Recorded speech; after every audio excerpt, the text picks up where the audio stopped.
A ritual is held to eternally seal the evil dragon, Dagon Zod at Balbagoa. Unfortunately, Lord Barrow was struck, and this led to the failure of the ritual. When his son, Hero, is almost devoured by the dragon, he casts some spell that destroyed the entire land in the process. 10 years later, Hero is now a wandering swordsman as he wanders into town. Nambuko is scattering his money to the joy of the people. A group of boy thieves led by Tomet plans to steal something more valuable, but one of them, Peshate, got greedy and secretly snuck on board Nambuko's carriage. Some guy is showing off this ancient crest of Dalhobart, only to be stolen by Tomet. However, he is caught, and Hero saves him by purchasing it for a genuine gold coin. Tomet blames him for ruining their big steal, and steals Dalhobart and run. Hero tracks them back to their base and steals it back. Nambuko sees the town lord and is trying to coerce him into selling him some magic stones. This will only lead to inflation, and the people will rise in rebellion. Nambuko suggests using fear to control people, and will lend him Grand Troa. And the timing couldn't be worse given that Peshate is caught trying to take Grand Troa. The cat and mouse game that Hero and Tomet were playing was stopped when they receive news that Peshate will be executed at dawn for stealing. He will be made as an example to the people and instill fear for failing to respect the authority. The boys are helpless to go save him, but Hero, being a hero, goes in. He skillfully fights the guards, but it all ends in the comedy when he finds that his weapon is only a paring knife. The guards surround him, but his loyal subjects, Juru and Palupa, come to his aid. During the commotion, the boys free Peshate and escape. When Sharasharu is going to use Grand Troa on them, Hero recognizes it as his father's stolen treasure and wants it back. She activates its power, but it gets deflected and destroys the mountain behind. Then from out of the shadows appear Dagon Zod. Can't believe it is still alive. Then some inner trauma of Hero starts activating. As the guards fire their arrows at Dagon Zod, some are in danger of hitting Hero. Shockingly, Dagon Zod protects him. Then it causes a little havoc before disappearing back into the shadows. This incident gives Nambuko an evil idea. He will use Dagon Zod to instill fear in the people. Juru takes Hero back to Tomet's place. He explains about Dagon Zod's sealing 10 years ago by Barrow and his wife, Kismetit, along with 100 elite mages. But they all perished and were covered in soul-devouring flames. When Hero wakes up, all he can think about is defeating Dagon Zod. Tomet has his doubts and doesn't believe his current skill level can do it.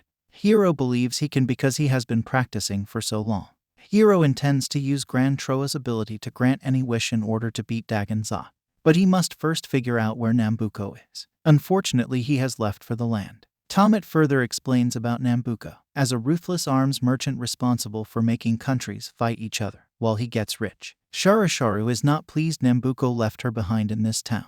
However, Nambuko orders her to look for Hero. When Palupa discovers Hero was tricked into purchasing Dalhobart, he loses his temper. It is fake. Because of that, they have no money to eat, and even if they have, they won't be welcomed by stall owners since they think they are the morning's troublemakers. But this cat girl, Erin, ushers them to a place where she could it. She hints she knows Hero as Barrow's son. They realize they have been tricked because they are forced to pay for her meal. With no place to stay and Palupa won't spend any more money, Hero forces himself to crash at Tomet's place. At least they have a great feast in return, courtesy of Juru's cooking. Because Hero is still weak, Juru takes him to train more. He can't even beat the easiest slimes and complaining more than anything. Feeling the need to defeat something stronger and earn money, how about that sand dragon right behind? Hero fails in even scratching it. But a cute girl, Sorado, pops out from its mouth. She just using it as a ride. She puts her head on his chest to hear his heartbeat. She likes it and asks him to come with her. At least we know they're not going to a love hotel. But her destination is to where he is. And when she starts talking to Pebbles, the gang quietly slip away. Meanwhile, Nambuko is making his arms trading negotiations with many people. Among them is Dr. Bafalapa, who he wants to create a new weapon for all the country's king that they will die to have. It is hinted that Sorado is related to Bafalapa. As Tomet teases Hero for being in love, here comes Sorado. Did her magical wand help her find this place? Maybe Hero is in love with her, because he allows her to stay here without consenting the rest. Probably this guy wants to show off his training but only gets owned by the slimes. He still didn't pass this level. So how can he fight that menacing wolf? He doesn't. He gets owned too. Luckily, the wolf is interested in Sorado. Hero tries to be a hero. Fortunately, he accidentally kills it. Then Sorado heals his wound with her wand. After selling it for a low amount, he sees the town guards arresting men to force them to work for the town lord's mine. Hero can't stand seeing children being driven away from their fathers. He takes action. Guess what? He gets knocked out and taken in too. In prison, at first everyone is excited that Hero will get them out. When he shows Dalhabart, everyone loses hope. Because seriously, this guy is digging his way out with it. Long Tomet sneaks into the town lord's mansion and steals his secret journal, one that contains shady transactions. He threatens to show this to the palace, but in exchange for it to be returned, free Hero and the other men. Too bad Tomet gets captured by the guards. If not for Juru crashing in and swinging his mighty sword, things might have taken a toll for the worse. Hero is saying he is so close to getting out, when he didn't even make a dent on the brick. The happy faces of people when the fathers reunited with their children. Although Hero doesn't have the luxury of such family, it became his motivation to take out Dagon Zot. Juru will personally see Hero's training today. This means Sorado can't follow. She bumps into Eren, who takes her to the hot spring. Sharu is also there, so Eren has a hard time trying to keep Hero's whereabouts a secret, seeing Sorado is the type who always answers the question. Meanwhile, Hero is sick of fighting slimes. He is so mad that he attacks Juru, but Juru cuts him down. Juru's plan is to take him to some healing springs since he anticipates the training will get rough. Also, he saw a reward poster of a monster in this area. It will be like killing 2 birds with a stone. Sharu has a hard time identifying Hero, thanks to the mist and that he is unconscious. But when Hero wakes up and starts bragging, Sharu signals to his guards to wake up that monster to cause havoc and capture them. Unfortunately, she never read about tentacle monsters and their fetishes. Sorado and Sharu are going to get tentacle. We know the monster's taste since it throws away Sharu. Smart Eren has already fled the scene. Juru saves the day by cutting it apart. And all Hero is concerned is only for Sorado. Don't worry, she's safe. Although they fail to get the reward, they manage to sell it to nobles who bought it at a high price for its unusual taste. Now that they have enough money, they can start their journey although they have no clue where Nambuko is. I guess it is goodbye to the boys. They'll miss the great cooking. Surprisingly, Tomet will journey with them. His goal is to get Grand Troa to change this sick world. He doesn't want the boys to stop him, but stops them from coming along. As they set off, they stumble across Eren. Palupa demands payment for her meal, so she considers traveling alongside them. She has a map that will take them to where Nambuko is. Hero immediately agrees and their party increases by another one. On their way to Nambuko location, Hero and his friends come across a big eagle attacking them. Then Hero tries to be a hero, but only gets owned. Luckily, Juru is there to save him. Meanwhile, Nambuko is selling the same weaponry to all of the nations, while acting as their double or triple agent.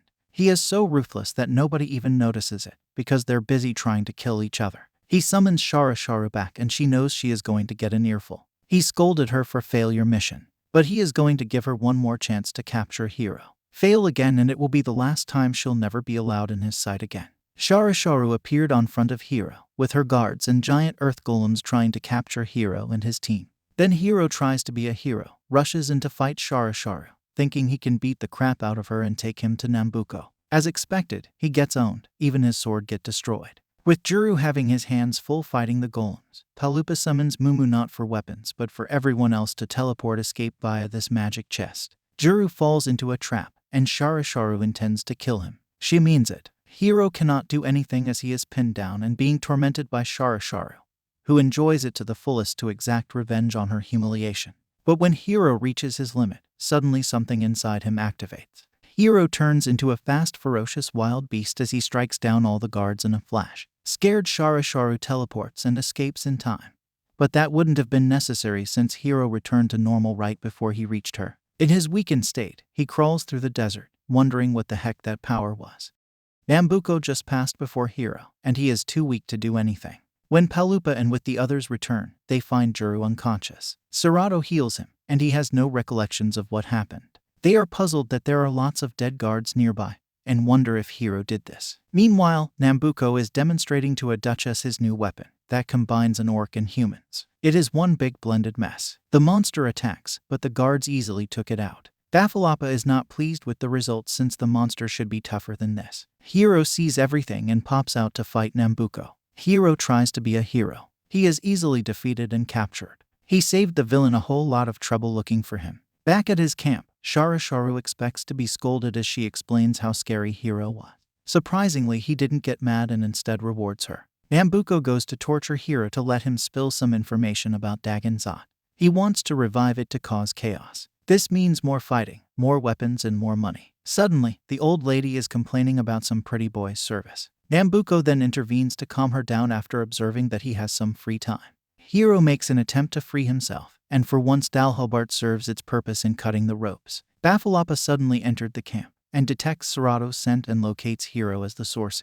He doesn't understand why he has Sorado's scent, but he is relieved to hear she is okay. After Hiro tells how they met, he cannot believe she said something about his heartbeat. When he hears it for himself, he feels that Hiro and Sorado are destiny. Bafalapa wants her to take care of her, and lets him drink a potion that will allow him to escape and be where Sorado is. Just think of her. His last words are for Hiro to meet Master Theo. Juru and the others are planning their ambush on Nambuko's camp. Hiro falls out of the sky near them. When Nambuko returns, he sees Bafalapa in the seat, trying to cover for Hiro. Nambuko is not happy that Hiro was released. The fact that Sorado is still alive, and that Hiro is still alive because of her. Bafalapa dares him to kill him, but he won't since he has lots of work for him and will make him pay the price one day. Nambuko throws a question at him about Hiro's thoughts about Sorado once he learns who she truly is.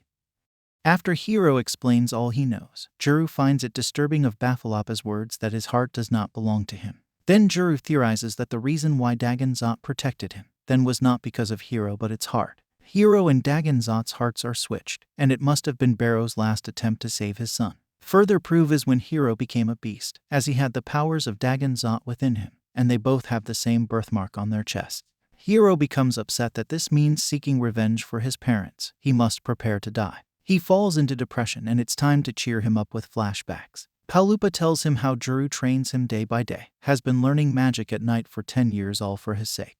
Hiro then gets motivated to use Grand Troa to switch their hearts. Well, he is back to his idiotic self. They arrive at a decimated village to camp for the night. This is Juru's old home since we can tell he is spacing out and seeing visions of his younger self. And what a dark past it is. His parents were persecuted by the villagers. You see, Juru's father is an ogre and his mother a human. The ogres blamed their union that caused the humans to attack. Juru watched in horror as they hanged them. Juru escaped and wandered around till Barrow found him. That fused monster is lurking around. Juru fights him, but I guess he is still reeling from his past. Tomet suggests Hiro to transform, but at such crucial time you know he just can't. Yeah, he is about to be owned again, and luckily Juru was fast enough to cut it down. Meanwhile, Eren praises Nambuko so that Sharasharu would allow her to seek an audience with him. She tells him about Hiro's heart being swapped with Dagonzot. Of course, this information is not for free, so he rewards her with this toy called Alshana. Nambuko knows that if Hiro is Barrow's son, he will definitely come here to get Grand Troa. All he needs to do is wait. Then he orders Sharasharu to kill Hiro. Those magic words she loves to hear. That glitter in her eyes. She's really looking forward to it. In the next town, Juru buys Hiro a new sword. Later, they discuss about Theo that Bafalapa mentioned to Hiro before escaping the camp.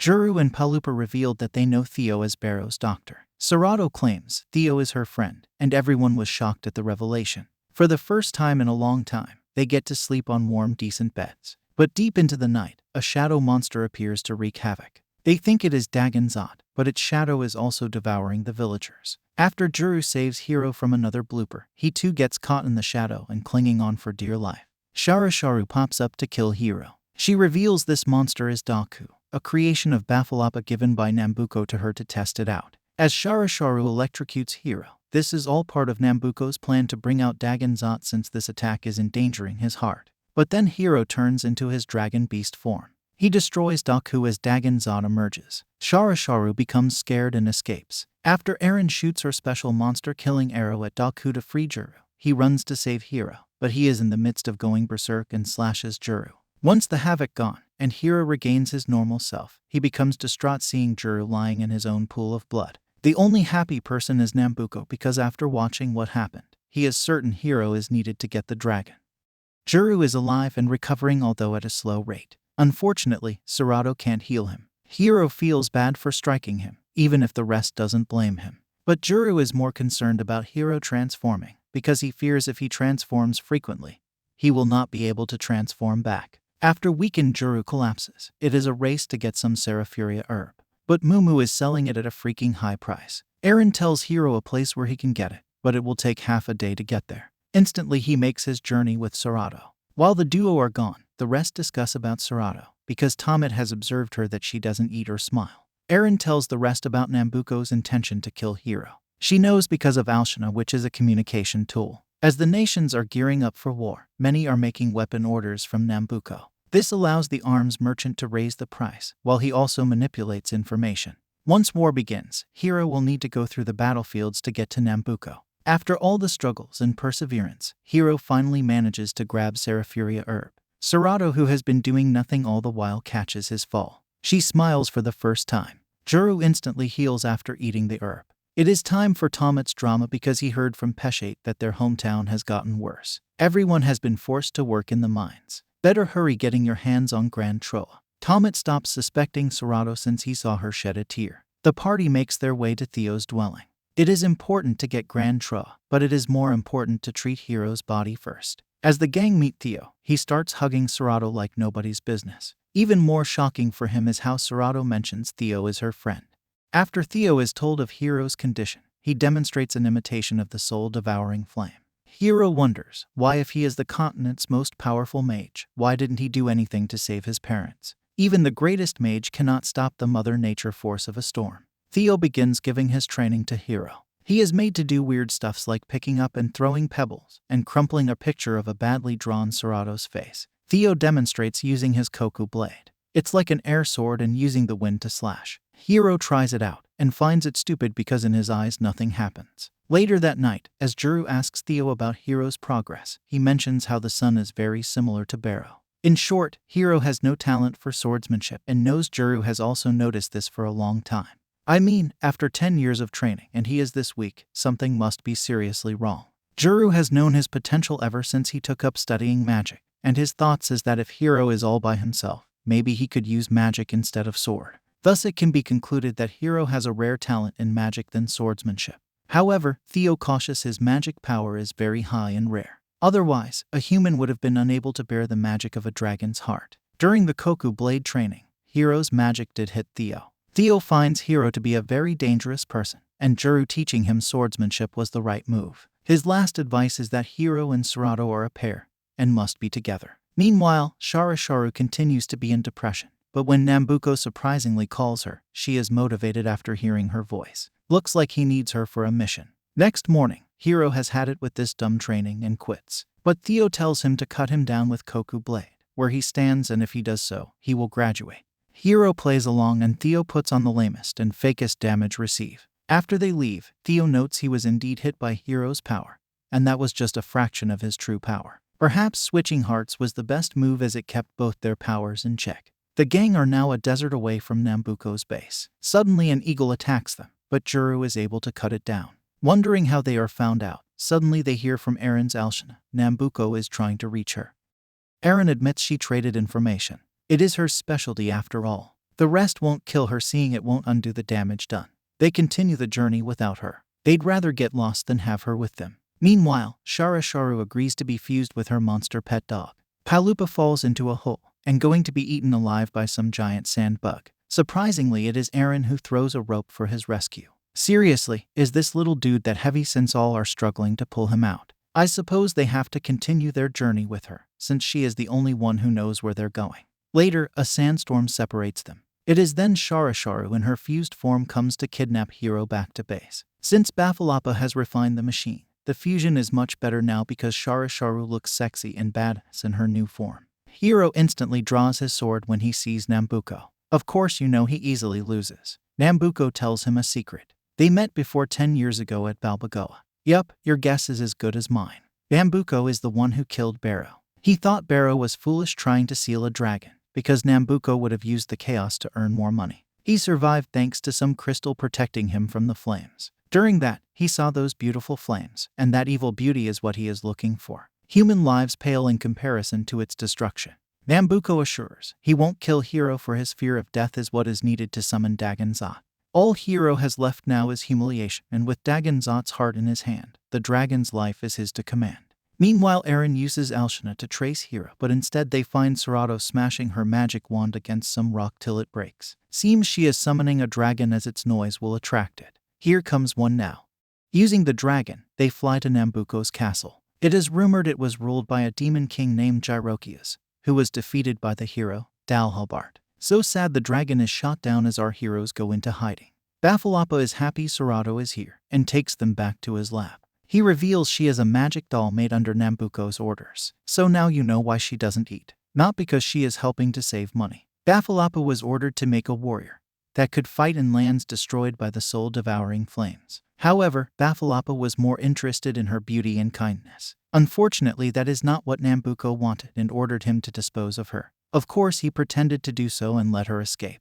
Learning that she is attracted to Hiro's heart because it is the heart of Dagonzad, he concludes she was drawn to it because she herself lacks one. Balbagoa knows Nambuko is going to use Sorado in his plan and wants her to escape. However, Balbagoa doesn't care about Hiro, so Sorado disobeys him for the first time and runs away to find him. There he is in Nambuko's and Sharisharu's clutches. The evil lord wants Sorado to come to his side or else Hiro gets it.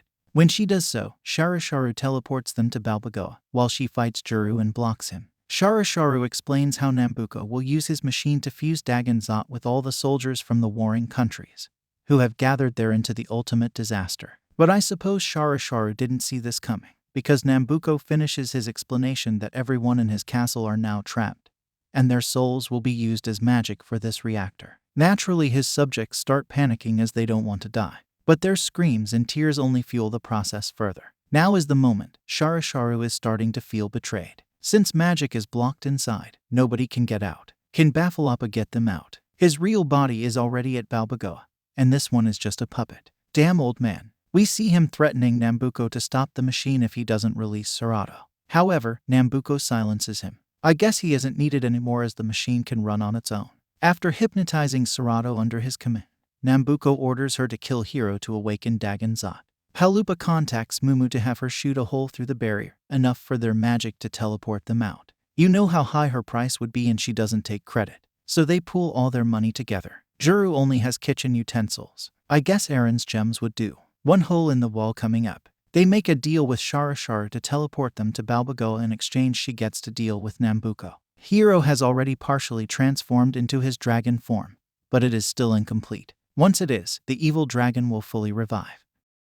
When Juru and the others arrive, Sharisharu turns her back and attacks Juru. Despite Nambuko's betrayal, she is still loyal to him. She herself admitted is stupid. We couldn't agree more. Once Sorado is on the verge of killing Hiro, that is when Dagonzad appears. Nambuko has been waiting for this moment, and has got where he wants it. Using the Grand Troa and the reactors, he fuses with Dagonzad. Behold the new Nambuko. Hiro has never done many things right, so you think he can defeat him. So to stop this atrocity, Balbagoa, Aaron and Tomet have to simultaneously stop the reactors and take out Grand Troa. They did it, but nothing happened. I suppose he doesn't need all that crap, since he has already obtained the soul-devouring flames. To seal possession of this eternal power, he kills of Sorado. Bad move. Because Hiro is so mad that his sword somehow now can cut his arm and through his armor. Is it the power of love or anger that made it possible?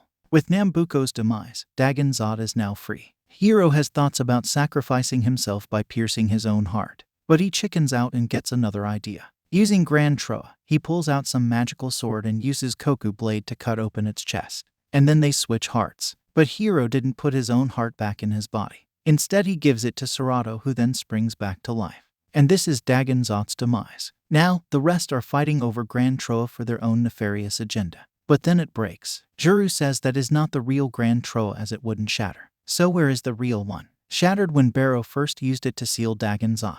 Then how can this fake do so many miraculous things? For the first time, Sorado cries when she learns Balbagoa died when he tried to protect her. All the warring nations pulled back, because Aaron has a secret connection with the kings and a simple call was all it took for them to back down. Sharisharu cries over Nambuko's death, but the remaining guards easily change her mind to look forward to a new freer future with her sexier body.